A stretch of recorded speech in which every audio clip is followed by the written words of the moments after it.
한국 무기 만들고 감옥 간 영웅. 우리가 진짜 할 수 있는 거야? 돼, 안 돼? 2001년 대통령의 지시로 한국 차세대 전투기 개발 사업이 시작됐지만 저희 기술만으로는 아직 부족합니다.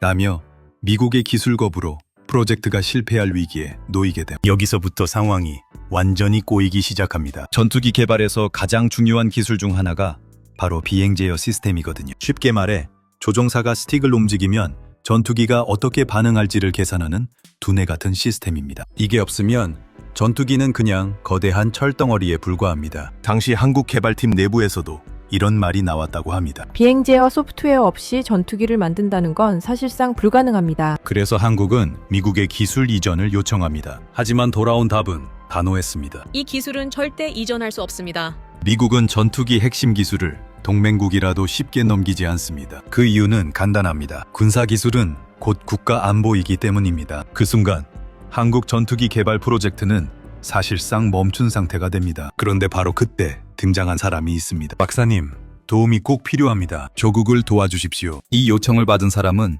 미국 방산기업 로켓 마틴에서 일하고 있던 한국계 미국인 과학자였습니다. 이름은 박시몽 박사. 그는 당시 비행 제어 시스템 개발자로 일하고 있었고 전투기 소프트웨어 분야에서 상당한 실력을 인정받고 있던 인물이었습니다. 한국 관계자들은 그에게 솔직하게 말합니다. 한국이 전투기를 만들려면 박사님의 도움이 꼭 필요합니다. 그리고 박 박사는 잠시 생각한 뒤 이렇게 답했다고 합니다. 같이 한번 해봅시다. 이 한마디가 한국 전투기 개발의 운명을 바꾸게 됩니다. 2011년 그는 결국 미국 생활을 정리하고 한국으로 들어옵니다. 그리고 바로 KF-21 전투기 개발 프로젝트에 참여하게 됩니다. 그때부터 본격적인 전투기 설계 작업이 시작됩니다. 하지만 상황은 쉽지 않았습니다. 당시 개발팀 내부에서도 걱정이 많았다고 합니다. 한국이 이걸 진짜 만들 수 있을까? 전투기 개발은 세계에서도 몇 나라만 성공한 초고난도 기술입니다. 미국, 러시아, 프랑스 같은 나라들이 수십 년 동안 쌓아온 기술이거든요. 그런데 한국은 불과 10년 안에 이걸 해내야 했습니다. 특히 가장 어려운 부분이 바로 비행 제어 소프트웨어였습니다. 전투기 한 대를 움직이기 위해서는 수백만 줄의 코드가 필요합니다. 그리고 그 코드 한 줄만 잘못 입력돼도 비행기가 그대로 추락할 수 있습니다. 그래서 전투기 소프트웨어는 보통 20년 이상 경험을 가진 엔지니어들이 개발합니다. 그런데 한국 개발팀은 거의 처음부터 시작해야 했습니다. 그때 박시몽 박사가 개발팀을 이끌기 시작합니다. 당시 개발팀 엔지니어들이 이렇게 말했다고 합니다. 박사님이 방향을 잡아주기 전까지는 어디서부터 시작해야 할지 몰랐습니다. 박 박사는 개발팀에게 이렇게 말했다고 합니다. 전투기는 기계가 아니라 수학입니다. 그 말 그대로 개발팀은 비행 제어 알고리즘을 하나하나 직접 설계하기 시작합니다. 그리고 그렇게 10년의 시간이 흐릅니다. 2021년 마침내 한국이 만든 전투기가 세상에 공개됩니다. KF-21 시제기였습니다. 공개 행사에서 전투기 모습을 본 사람들은 놀라기 시작합니다. 외형이 상당히 완성도가 높았기 때문입니다. 해외 전문가들도 그 장면을 보고 이렇게 말했습니다. 한국이 10년 만에 이걸 만들었다고? 설마 외형만 만든 거 아니야? 하지만 진짜 놀라운 건 그 다음이었습니다. 시제기가 실제로 하늘을 날기 시작한 겁니다. 그리고 비행 테스트가 이어졌습니다. 그 결과가 공개되자 해외 방산업계가 크게 놀랍니다. 비행이 너무 안정적이다. 전투기 초기 시험 비행은 보통 문제가 많이 발생합니다. 하지만 KF-21은 매우 안정적인 비행 기록을 보여줬습니다. 특히 비행 제어 시스템 성능이 상당히 높은 수준이라는 평가가 나왔습니다. 이걸 보고 미국 내부에서도 의심이 나오기 시작합니다. Dr. Pak, 이건 어지? 네가 코드 짠 거지? 미국 방산업계에서는 이런 말이 돌았다고 합니다. 한국 전투기 비행 제어 성능이 생각보다 너무 좋다. 결국 미국 당국이 조사에 들어갑니다. 그리고 몇 년 뒤 결과가 나옵니다. 2020년 미국 법원 판결입니다. 피고를 징역 21개월에 처한다. 박시몽 박사는 미국 기술수출통제법 위반 혐의로 기소됩니다. 쉽게 말하면 미국에서 개발했던 기술이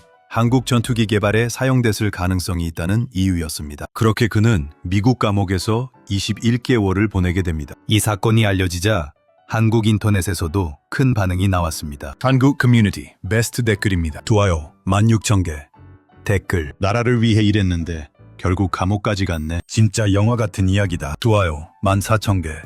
댓글 이런 사람들이 진짜 애국자다. 이름이라도 제대로 기억해야 한다. 그 외에도 이런 반응이 많았습니다. 이런 과학자들이 한국 기술을 만든다. 국가가 이런 사람들을 제대로 보호해야 한다. 흥미로운 건 일본에서도 이 사건이 꽤 화제가 됐다는 점입니다. 일본 야후 뉴스에도 관련 기사가 올라왔는데 댓글 반응이 상당히 많았습니다. 대표적인 일본 댓글입니다. 한국이 전투기를 독자 개발하는 수준까지 온 건 사실 놀랍다. 일본도 방위산업 투자를 더 늘려야 한다. 미국 기술 없이 이 정도라면 꽤 높은 기술력이다. 특히 일본 방산 전문가들이 주목한 부분이 있습니다. 바로 KF-21 시험 비행 기록입니다. 100번째 비행 성공. 놀랍게도 시제기 단계에서 단 한 번의 추락 사고도 발생하지 않았습니다. 전투기 개발 역사에서 상당히 드문 기록입니다. 전문가들은 이렇게 설명합니다. 비행 제어 소프트웨어 완성도가 매우 높다는 의미다. 그리고 그 중심에 박시몽 박사의 역할이 있었다는 평가가 많습니다. 여기서 또 하나 중요한 이야기가 있습니다. 한국이 왜 전투기를 직접 만들기 시작했을까요? 과거 한국 공군은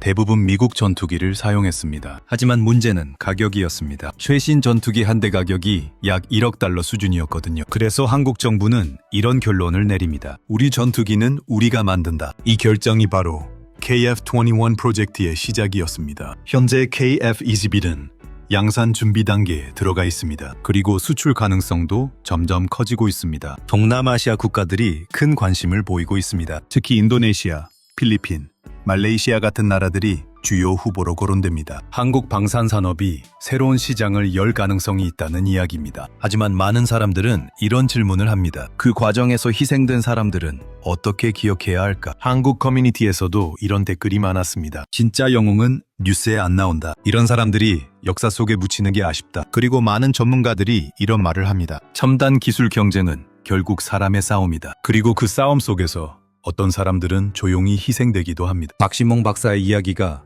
바로 그런 사례일지도 모릅니다. 지금 KF-21은 계속 시험 비행을 진행하고 있습니다. 그리고 앞으로 한국 공군의 핵심 전력이 될 가능성이 큽니다. 만약 KF-21이 수출까지 성공한다면 한국 방산 산업은 완전히 새로운 단계로 올라가게 됩니다. 그때 다시 한번 이 질문이 떠오르게 됩니다. 그 전투기를 만든 사람들은 누구였을까? 그리고 또 하나 궁금한 점이 있습니다. 과연 박시몽 박사는 영웅일까요?